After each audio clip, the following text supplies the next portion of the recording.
Nous sommes dans le livre de Genèse, chapitre 14. Genèse, chapitre 14, à partir du verset 17. Je lirai en descendant. Il est écrit: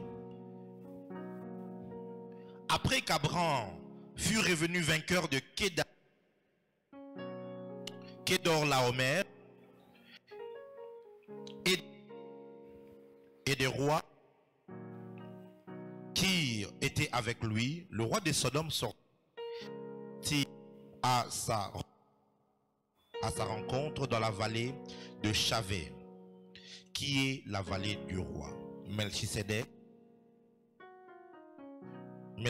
roi de Salem, fit porter du pain et du vin. Il était sacrificateur du Dieu très haut. Il bénit Abraham et dit: béni soit Abraham par le Dieu très haut, maître du ciel et de la terre. Béni soit le Dieu très haut qui a livré tes ennemis entre tes mains. Et Abraham lui donna la dîme de tout. Verset 21. Le roi de Sodome dit à Abraham: donne-moi les personnes et prends pour toi les richesses. Abraham répondit au roi de Sodome: je lève la main vers l'Éternel, le Dieu très haut, maître du ciel et de la terre. Je ne prendrai rien de tout ce qui est à toi, pas même un fil ni un cordon de soulier, afin que tu ne dises pas: j'ai enrichi Abraham. Rien pour moi, seulement ce qu'ont mangé les jeunes gens et la part des hommes qui ont marché avec moi, Aner, Escol et Mamré. Eux, ils prendront leur part. Amen. Non. Mettons-nous s'il vous plaît. Depuis maintenant plusieurs dimanches, nous sommes en train de parler sur ce sujet: voyage à destination inconnue. Nous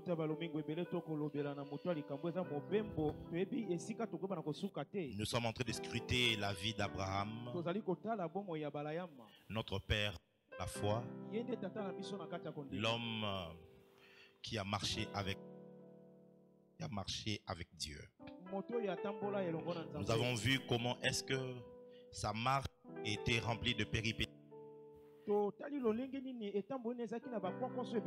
et comment dès le départ il ne savait pas où il allait. Et on a vu comment est-ce que sa marche a commencé avec l'obéissance.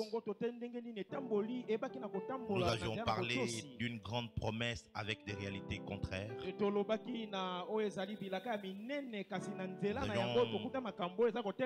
Nous avions parlé aussi de l'espérance. Le dimanche passé, nous avions touché sur l'encre de l'âme.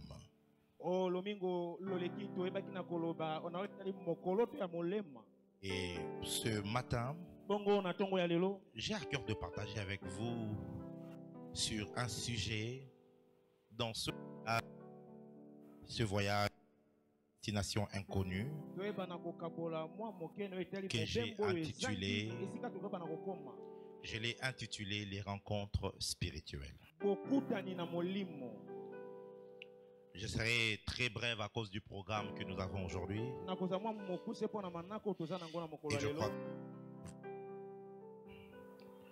Et je crois que Dieu va nous faire du bien. Père, bénis cette parole. Oins cette parole. Et accepte de toucher une vie. Accepte de transformer une destinée. Au nom de Jésus. Amen. Amen. Les rencontres spirituelles. La force d'une vie chrétienne. La force d'une vie spirituelle dépend sur certains éléments clés. Lorsque tu commences à marcher avec Dieu, lorsque tu commences à grandir dans la foi, ou encore lorsque tu t'engages sur le chemin de la spiritualité, tu dois savoir sur quoi spiritualité se base. La première des choses, la force d'une vie spirituelle réside sur les promesses. Chaque religion du monde ne donne pas que des lois, il y a aussi promesses. Tu es en train de lire un auteur islamique qui expliquait comment est-ce qu'à l'islam il y a comme quoi si tu arrivais à mourir pour la cause de l'islam en faisant le djihad, la guerre sainte, tu iras au paradis, et au paradis, il y a quelque chose qui t'est réservé des vierges qu'on va te donner comme récompense.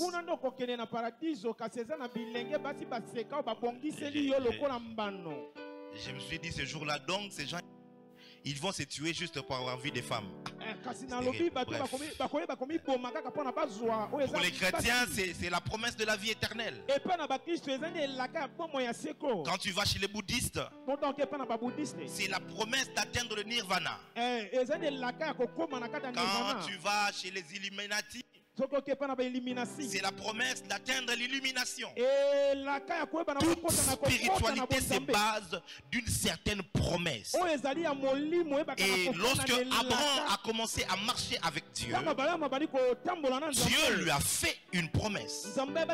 Il lui a dit: je te bénirai, je rendrai ton nom grand, je ferai de toi une source de bénédiction.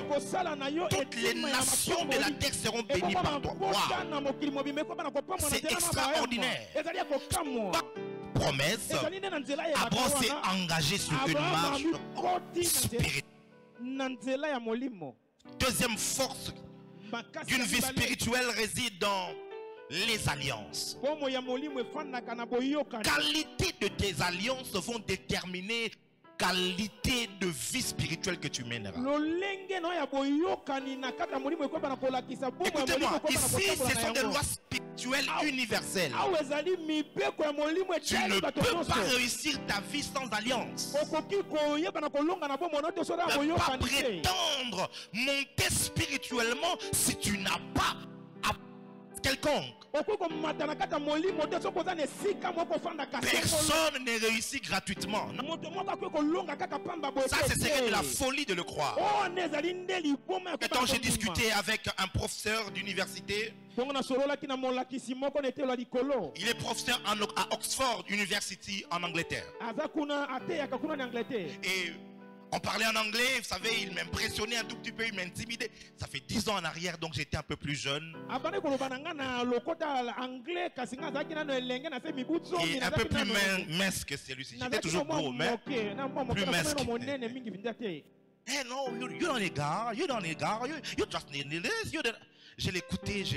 Oh non, vous le pasteur, vous endormez le peuple, vous faites ceci, on n'a pas besoin de Dieu, juste les efforts humains, ainsi de suite.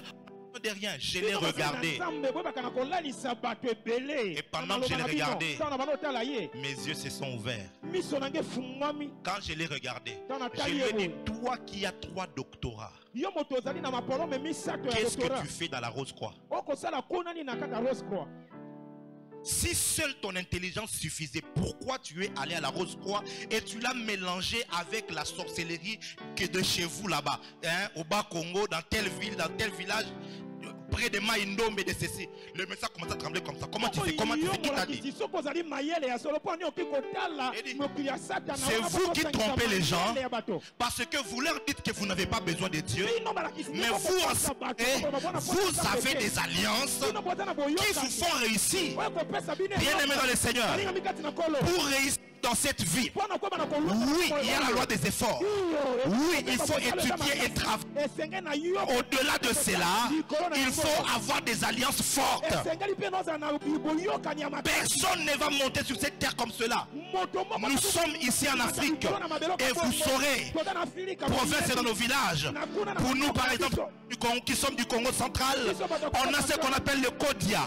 Ce qui Kodia n'est pas nabino, même ce qu'on t'a Comment tu peux expliquer ça? Dis avec moi, j'ai besoin des alliances. Non, dis-le bien, j'ai besoin des alliances. Maintenant, quand tu viens dans le Seigneur, tu es bénéficiaire d'une alliance plus mystérieuse et plus grande, qui est basée sur la mort de Dieu, qui est basée sur la mort du Fils unique de Dieu.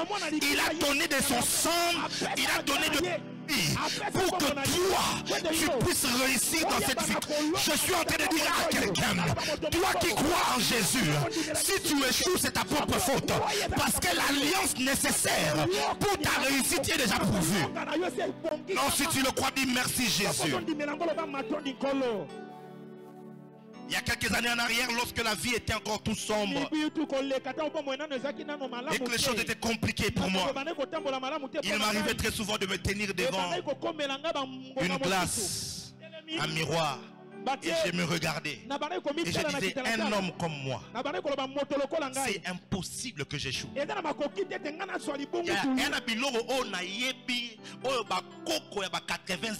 y a certaines choses que moi je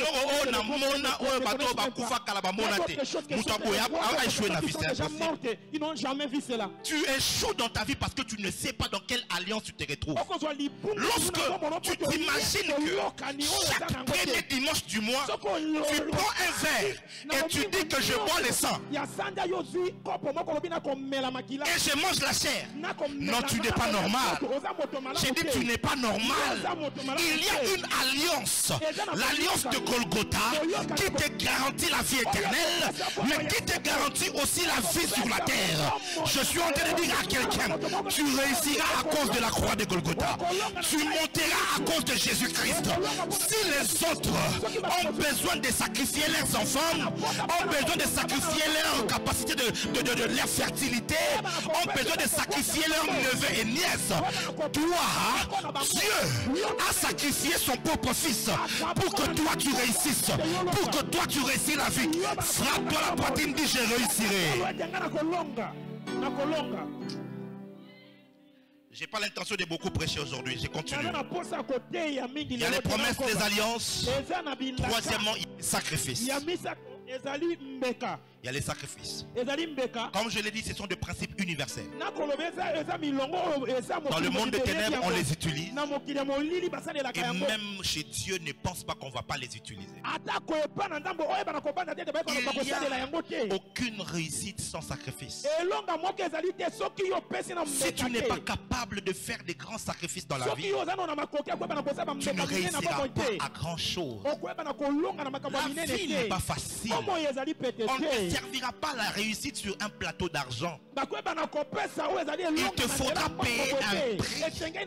Pour le saint, c'est le sacrifice de se lever chaque matin, d'aller à l'école, d'aller à pied à l'université, d'étudier et de maîtriser sa matière. Hier, j'étais en réunion avec quelques hauts cadres du pays. L'un d'entre eux, il est directeur d'une banque de la place, il était en train de me dire, me disant, prophète, lorsque nous étions encore à l'école, tu vois, c'est tout, celui-ci qui est pasteur, il est mon ami. Je venais à pied, mais je faisais un effort d'être toujours le meilleur de toute la classe. Parce que pendant la nuit, au lieu de dormir, j'étudiais. Toi maintenant, au lieu d'étudier, tu parles en langue. Les jours de l'examen, tu dis Saint-Esprit, aide-moi. Merci. La réussite réside sur ceux-là qui sont capables de faire de grands sacrifices, de payer de grandes formations. Aujourd'hui, cette génération est plus paresseuse comme jamais. Nous avons accès à des sites internet où tu peux trouver plus de 50 millions de livres. Il y en a. Et c'est gratuit. Peut-être que l'abonnement est de $8 par mois. Mais tu vas préférer mettre $50 de mégabytes pour entrer sur WhatsApp que de payer chaque mois $8 pour apprendre chaque jour. Sur mon iPhone ici, j'ai 4 abonnements. Je ne sais même pas pourquoi je vous raconte ça. Est-ce que même ça vous regarde? Il y a un abonnement qui me donne un cours d'Harvard aux États-Unis. Ça s'appelle Harvard X. Un abonnement là-bas. Et chaque mois, je paye une somme d'argent. C'est à tous les cours qui se donnent dans Harvard, peu importe. Donc je peux m'asseoir comme ça, je me dis bon, je vais étudier la psychologie. Je ne vais pas lire notre professeur Tanfoumou d'abord, non. Je vais aller sur mon abonnement de Harvard et je vais prendre les cours. Écoute-moi très bien. Si tu n'es pas prêt à payer des grands prix, alors il faut oublier la réussite. Et de même aussi dans la spiritualité. Quand tu commences avec le monde spirituel, tu dois être prêt à faire de sacrifices. Tu dois être prêt à faire de sacrifices. Quelquefois, c'est des temps de prière que tu devras donner à Dieu. Des heures de la méditation de la parole. Des heures en faisant des exercices spirituels afin de permettre l'élévation de ton esprit. Plusieurs parmi nous ici, vous êtes comme des bébés. Quand un occultiste te regarde comme ça, il te trouve vraiment comme un petit. Mais si tu veux monter, il faudra faire des sacrifices. Maman fait des sacrifices pour tes enfants. Dans les prières, dans les jeûnes. Papa fait des sacrifices pour tes enfants. Sois devant Dieu. Quelquefois, tu vas demander des sacrifices financiers. Parce qu'en fait, quand Dieu te demande l'argent, Dieu ne va pas manger ton argent. Mais c'est que ton argent représente ta vie. Parce que ce que tu gagnes comme argent, c'est le temps investi. Pour les uns, c'est 26 jours de la semaine. 8 heures chaque jour. Tu l'as investi. Ça veut dire que c'est un certain quota d'heures que tu as perdu que tu ne retrouveras pas. Et à la fin du mois, on te donne $800. $3,000.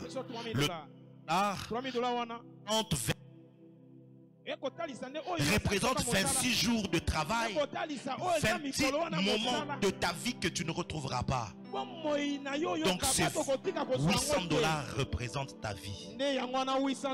Alors quand on fait dans la loi de sacrifice, tu peux prendre ce qui représente ta vie.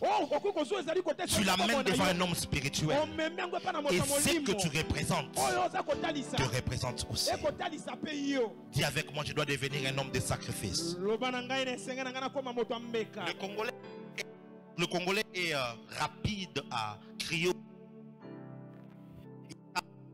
au fétiche et à la magie. Oh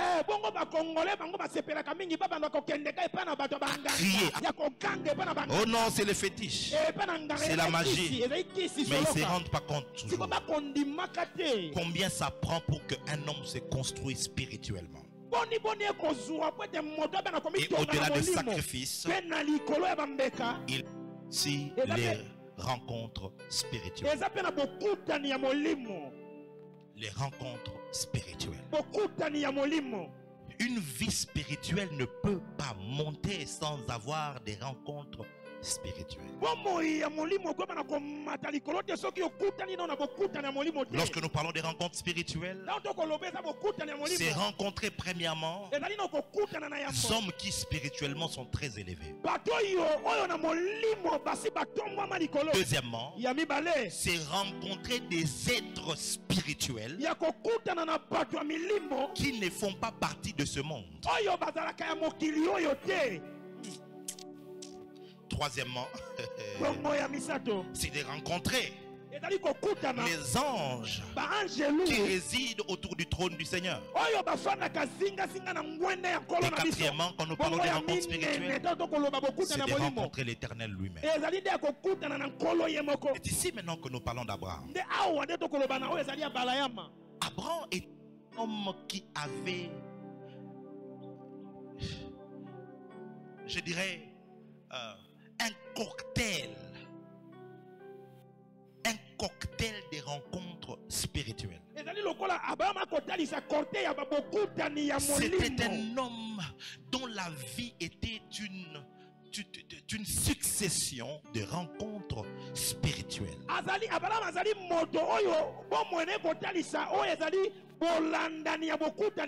Genèse chapitre 12, sa vie commence avec une rencontre. Il entend une voix, Dieu lui parle et il sort. Plusieurs fois il a des visions où Dieu lui parle.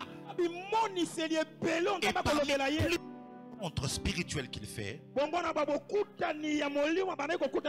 dans Genèse 14 que nous avions lu, Lot, son neveu, a été pris en otage avec le roi de Sodome et 5 rois qui avaient été pris en otage. Alors Abraham va mobiliser 318 personnes qui étaient nées de sa maison pour aller faire la guerre. Il réussit à faire la guerre. Il libère Lot. Il libère les 5 rois. Et puis il a beaucoup de butins. Dans le verset 17 commence avec une histoire intéressante. On nous dit ceci. Dans une vallée qu'on appelle la vallée de Chavé, qui est la vallée du roi. Fait veut dire balance. Chavé veut dire balance. C'était au fait une vallée de balance spirituelle. Le roi de Sodome vient pour rencontrer cet homme. Mais pendant le roi voulait les rencontrer, il y a irruption d'un être spirituel qui fait son entrée. Et on nous parle de Melchisedec. Cet homme, on dit qu'il était roi de Salem, sacrificateur du Dieu très haut. Il apporte à Abraham du pain et du vin. Et finalement, il bénit Abraham au nom du Dieu très haut. Quand il finit cette rencontre, on nous dit que le roi de Sodome, il vient maintenant rencontrer Abraham. Et il lui fait une proposition. Il lui dit ceci: donne-moi les hommes qui sont avec toi et prends pour toi les richesses. Okay. Lorsque vous lisez ça en hébreu, le roi de Sodome est en train de dire ceci: donne-moi les nefesh qui sont avec toi. Le nefesh, ça veut dire les âmes. Dans la vallée de Chavé, le roi de Sodome était venu pour faire une transaction spirituelle avec Abraham. Sacrifie les âmes qui sont avec toi, et moi je vais te donner les richesses. N'est-ce pas? C'est ce qui se passe dans le monde de ténèbres. Plusieurs sacrifient les âmes pour avoir des postes. Ils sacrifient des âmes pour avoir certains privilèges dans la société. Mais entre la rencontre d'Abraham et du roi de Sodome, Melchisedec s'est immiscé et il a offert. Il a fait une initiation à Abraham en lui apportant du pain qui est la chair. Il lui apporte du vin qui est le sang, et il l'introduit dans une autre dimension de spiritualité en le connectant avec le Dieu très haut. Ce n'est pas le Dieu très bas, ce n'est pas le Dieu Dieu du milieu, mais c'est le Dieu très haut. Ça veut dire qu'il le connecte à une spiritualité plus élevée que la spiritualité du roi de Sodome. Ainsi, quand le roi de Sodome vient pour lui dire donne-moi les âmes, Abraham dit je ne te donnerai rien, pour que l'on ne dise pas après que c'est toi qui m'as enrichi. J'aimerais dire à quelqu'un, dans cette vie ici, dans le voyage à destination inconnue, il te faudra faire des rencontres surnaturelles, des rencontres spirituelles. Et les rencontres spirituelles vont te garantir la préservation face à la tentation. Lorsque le diable viendra pour te tenter, nous sommes dans Luc chapitre 4. Le diable vient, il dit à Jésus, si tu es fils de Dieu, transforme cette pierre en pain. Jésus refuse. Il lui dit ensuite, en lui montrant toute la gloire de ce monde, il dit, je te le donnerai si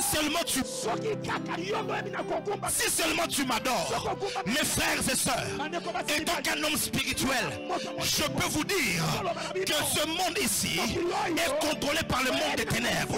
C'est lorsque tu entres dans certaines loges, tu entres dans certaines fraternités, que tu commences à avoir certains avantages. Et le diable a dit ça à Jésus, cela m'a été donné. Si tu m'adores, je vais te le donner. Plusieurs ont adoré l'ennemi, plusieurs ont adoré l'homosexualité, plusieurs ont adoré et ils ont fait des alliances bizarroïdes, les alliances avec le monde des eaux, les alliances avec la forêt. D'autres sont, oh mon Dieu, en alliance avec le monde astral, dans le but de rechercher le pouvoir, dans le but de chercher une certaine élévation. Mais Jésus lui a dit, il est écrit, tu n'adoreras que l'Éternel et tu ne le serviras que lui seul. Pourquoi est-ce que Jésus a résisté? Écoute-moi, pourquoi Jésus a résisté à la tentation du diable jusqu'à ce que tu rentres dans Luc chapitre 3? Il était dans le désert, il a fait une rencontre avec un homme spirituel qui s'appelait Jean-Baptiste. Il l'a amené dans les eaux. Quand il l'a plongé dans les eaux, la Bible dit, le ciel s'est ouvert et une voix s'est fait entendre. Alléluia. Une voix s'est fait entendre dans les eaux.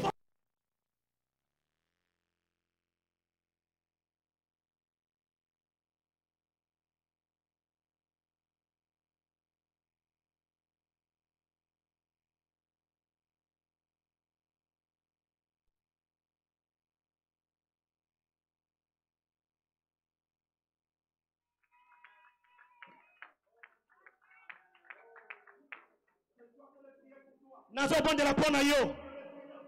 Pote kola pesa yo. Bokuta nakuta na molimo. Opikela lopiko mwaka molimo. Oye ko pesa makasi. Tango munguna satana kwa kotelemela yo. Libosa ko mekama. Libosa ko mekama. Que Dieu te donne la force de résister aux tentations à cause des rencontres spirituelles. Un jour, pendant que j'étais en train de prier, j'avais les yeux ouverts. Ce n'était pas une vision. Et puis, pouf, devant moi se présente quelqu'un. C'était le diable lui. Il avait une forme que je ne me... Et il me dit, pourquoi veux-tu me combattre dans cette ville? Nous tous nous savons que Dieu t'appelait, mais tu n'es pas obligé de me faire la guerre. Prends toutes ces richesses, il va faire le ministère. Je l'ai regardé. C'est que Satan ne savait pas.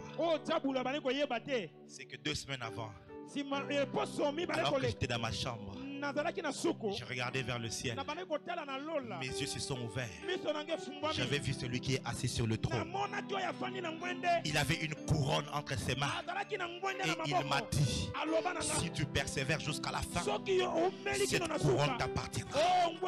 Satan est venu en retard parce que j'avais déjà rencontré spirituellement quelqu'un qui était plus élevé que le diable.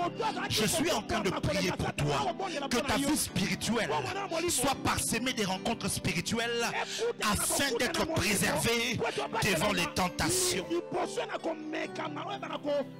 Deuxièmement, les rencontres spirituelles te donneront de l'assurance face aux grands défis. Quand tu as une rencontre spirituelle, tu auras de l'assurance. Imagine Abraham emmenant Isaac sur le mont Morija dans le but de le tuer. Qu'est-ce qui lui donne cette assurance? La Bible nous informe.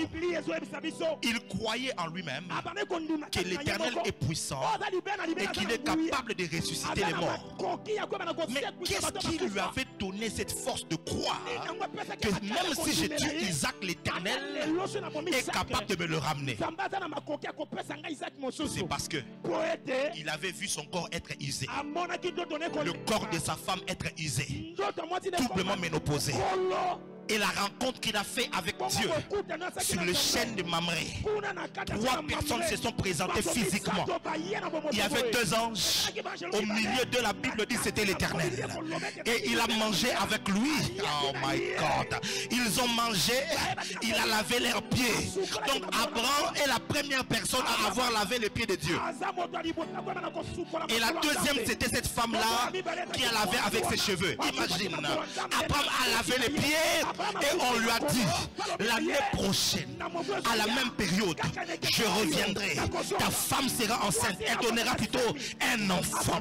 Isaac riait en disant, est-ce qu'une femme comme moi peut-elle avoir encore des désirs? Et mon mari, mon Seigneur, peut-il encore avoir des désirs? Ça veut dire qu'il était mort physiologiquement. Mais quand il a fait la rencontre, quelque chose s'est passé. Il a commencé à revivre. Ce matin, il y a une personne qui fera une rencontre spirituelle avec Dieu. Dieu est ici dans sa parole. Il est écrit, au commencement était la parole était avec Dieu et la parole était Dieu. Lorsque cette parole est en train d'être annoncée, ton esprit est en train de faire une rencontre spirituelle avec le Dieu qui est la parole. La Bible dit, l'Éternel m'adressa la parole et un esprit entra en moi et il me fit tenir debout. Je suis en train de déclarer par cette parole qui entre en toi, l'esprit entre en toi, il va te tenir debout. Tu commenceras à faire des exploits, tu commenceras à aller de l'avant.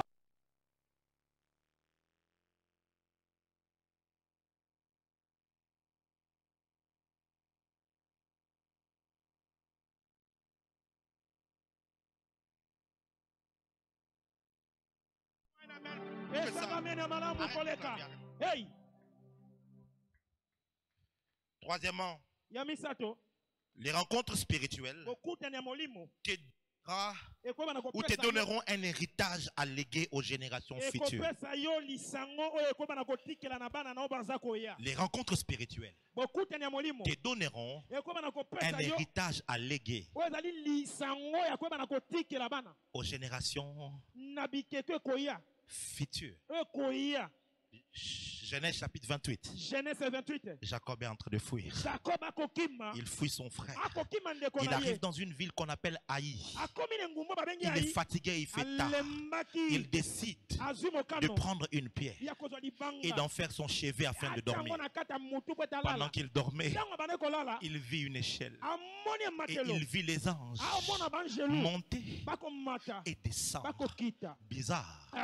Nous savons que les anges habitent le ciel. Donc le mouvement normal devait être que les anges devaient descendre et ensuite monter. Mais là, ils trouvent les anges en train de monter et de descendre. Ça veut dire que les anges qui étaient là n'étaient pas des anges qui habitaient le ciel. C'était des anges qui habitaient sur la terre. C'est comme ça qu'ils montaient pour prendre les choses de la terre et amener ça vers le ciel. Et ils prenaient du ciel pour le ramener sur la terre. La question qu'il faut se poser, qui a placé ces anges dans ces campements-là? Qui les a fait descendre du ciel pour qu'ils commencent à habiter sur la terre jusqu'à ce que tu lises Genèse chapitre 12, à partir du verset 7, 8, 9, 10, la Bible dit, Abraham était arrivé à Bethel. Arrivé à Bethel, l'Éternel lui a parlé et là il a bâti un hôtel. Mais là encore, la Bible dit il bâtit un autre hôtel et il invoqua l'Éternel. Ok, la prière est différente de l'invocation.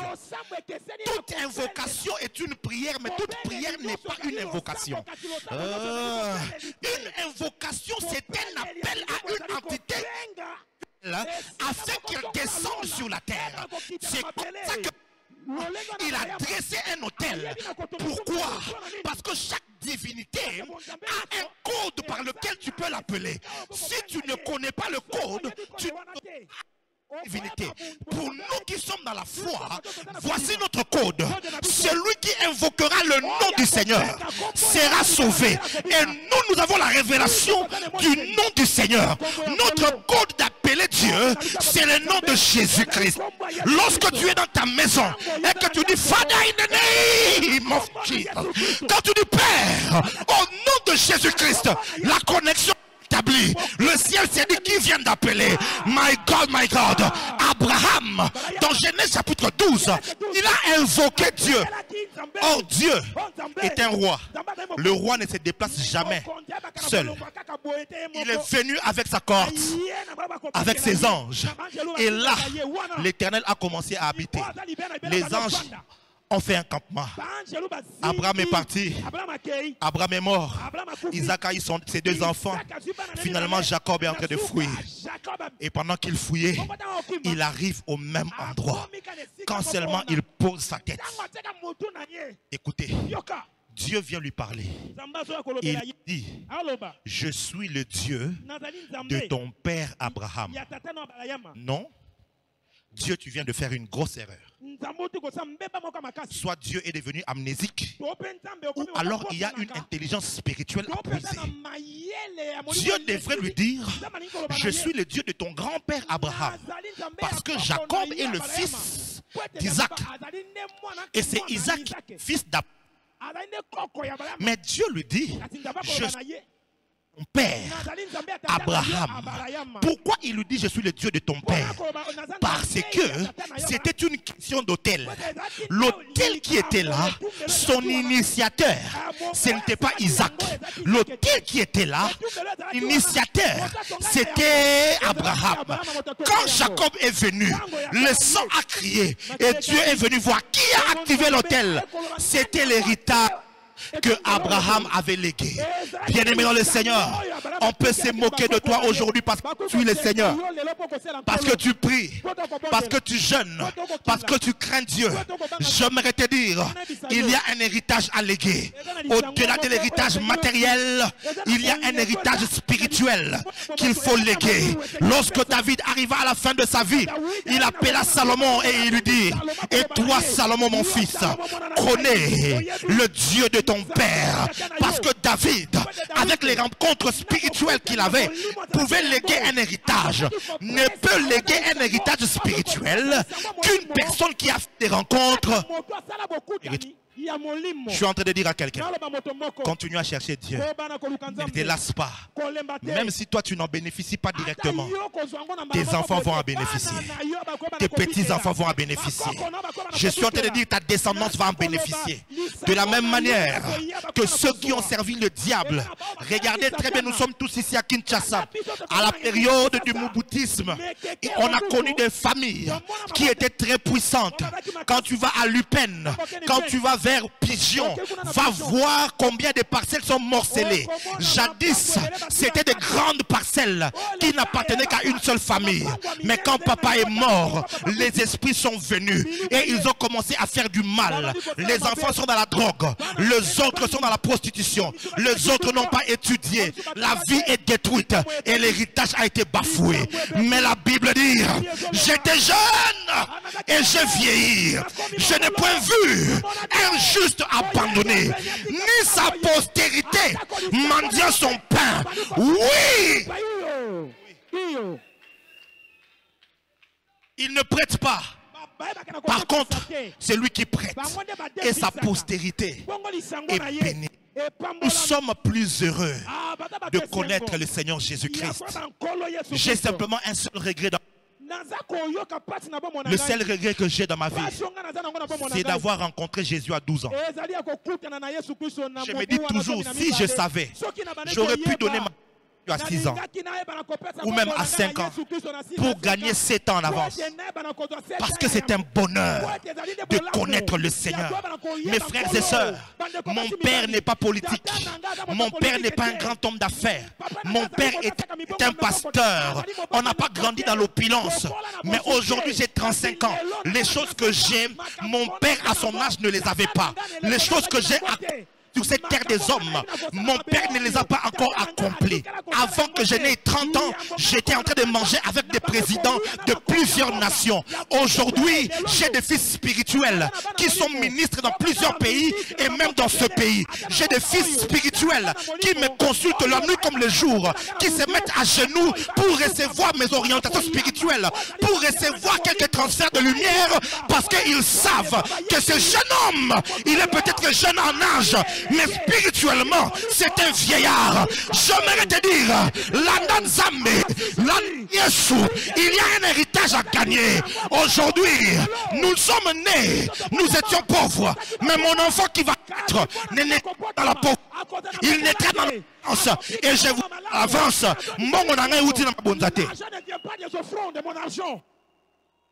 Parce que Dieu sait comment utiliser ton intelligence pour te bénir. J'ai commencé avec Dieu. Mais qu'est-ce qui s'est passé? J'ai fait la formation ici et là. J'ai eu des diplômes ici et là. En fait, la marche avec Dieu m'a illuminé sur la vie éternelle, mais aussi sur la vie sur la terre. Jésus a dit, celui qui me suivra, il aura sa récompense au ciel, mais aussi sur la terre. Aujourd'hui, la meilleure décision que tu peux faire, c'est de choisir Jésus, c'est de le suivre, c'est de faire cette rencontre spirituelle avec le Seigneur Jésus-Christ. Lui qui était mort, qui a sa vie, afin que tu reçoives ta vie aussi. Si seulement tu peux croire en lui aujourd'hui, tu vas commencer une marche spirituelle avec le Seigneur. Et tu auras que non pas seulement dans cette vie, mais elle qui vient, tu auras la vie et tu ne mourras pas. Que Dieu bénisse sa parole. J'aimerais, avant que l'on prie, fermons tous nos yeux. Fermons les yeux, s'il vous plaît. J'aimerais ici faire un appel à tout celui qui s'est dit prophète. J'ai beaucoup d'expérience de la vie. J'ai beaucoup. Mais je n'ai pas encore rencontré le Seigneur. Par cette parole, j'aimerais aussi faire cette rencontre et commencer ma marche avec lui. Si tu es là, j'aimerais que tu te lèves. Simplement. Personne ne va te juger. Personne ne juge tes péchés. Peu importe ce que tu as déjà fait comme erreur. Aujourd'hui, l'opportunité t'est accordée pour un nouveau départ avec le Seigneur. Alors j'aimerais que toi seul tu te lèves et que je prie avec toi. Car aujourd'hui c'est jour. Merci à ceux qui se lèvent. Que Dieu bénisse ta sensibilité. Que Dieu te bénisse. Que Dieu te bénisse. Oh, gloire à Jésus-Christ. Gloire à Jésus. Fais un pas de la foi, avance ici devant. Viens, je vais prier avec toi. Fais un pas, avance. Avance. Nous, l'assemblée, on a les yeux fermés. Tu n'as pas besoin de savoir qui a donné sa vie. Approche. Oh, gloire à Jésus-Christ. Approche. Approche. Il n'y a pas mieux. Il n'y a pas meilleure rencontre spirituelle que sinon de rencontrer celui qui a créé toutes choses. Il n'y a pas de fierté derrière. Il n'y a pas de fierté derrière le fait de rester dans le monde, le fait de rester loin de Dieu. Le coronavirus nous a surpris en prenant la vie de plusieurs. Et cette pandémie nous a montré la fragilité de la vie. Nous avons vu les riches partir. Les pauvres aussi ne pas être épargnés. Mais la grande question c'est, après ta mort, que deviendra ton âme? Aujourd'hui, l'opportunité t'est donnée pour que tu reçoives la vie que seul Jésus-Christ peut donner. Je vais compter de 5 jusqu'à 0. Jésus a dit, c'est lui qui aura honte de moi devant les hommes. J'aurai honte de lui devant mon Père. Mais celui qui me confessera devant mon Père, devant les hommes, je le confesserai devant mon Père. Avance ici. 5. 4. Avance. Gloire à Jésus. 3. 2. 1 et 0. Vous qui êtes devant ici, levez les mains s'il vous plaît. Dis après moi, Seigneur Dieu, je viens à tes pieds au bas de la croix et je demande pardon pour tous mes péchés. Je reconnais que j'ai conduit ma vie seule et c'est cela même mon péché. Mais j'ai entendu ta parole et je viens humblement afin de demander pardon. Je voudrais rencontrer le Seigneur Jésus-Christ. Faire cette rencontre spirituelle afin de commencer une nouvelle marche avec toi. Je crois dans mon cœur. Je crois dans mon cœur que Dieu a ressuscité Jésus d'entre les morts. Et je confesse de ma bouche que Jésus-Christ est mon Seigneur et mon Sauveur. Père, sauve ces hommes et ces femmes au nom de Jésus-Christ. Amen. C'est fait. Acclamez le Seigneur. Rentrez dans vos places. Rentrez dans vos places. Maintenant, lèvons-nous tous, s'il vous plaît. Que toute l'assemblée se lève. Oh, gloire à Jésus. Tu vas dire à Dieu, je voudrais faire la rencontre spirituelle avec toi. Que ma vie spirituelle prenne un nouveau souffle. Afin de marcher avec toi comme Abraham a pu marcher avec toi. Lève ta voix et commence à prier maintenant.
Thank you, Lord Jesus.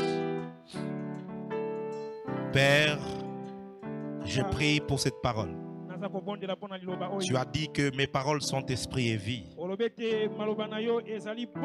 Laisse que les paroles qui viennent d'être libérées en ces lieux produisent la vie dans le cœur de plusieurs.